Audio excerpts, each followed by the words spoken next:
Ayon sa Pag-asa, dalawang low pressure area ang minomonitor pa rin sa loob po ng ating Philippine Area of Responsibility.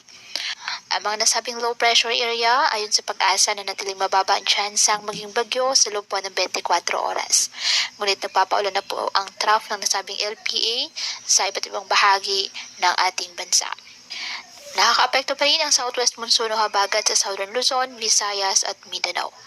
Ngayong araw, ang Metro Manila at nalalabing bahagi ng Luzon, kasama ng Visayas, asahan na maulap na halangitan na may kalat-kalat na pag-ulan at thunderstorms dahil sa low pressure area at ng habagat.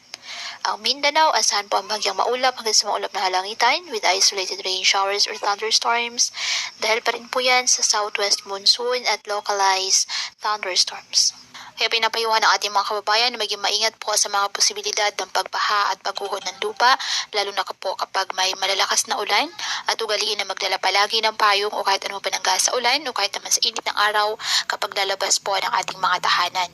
At yan po muna ang update sa lagay ng panahon ngayong araw.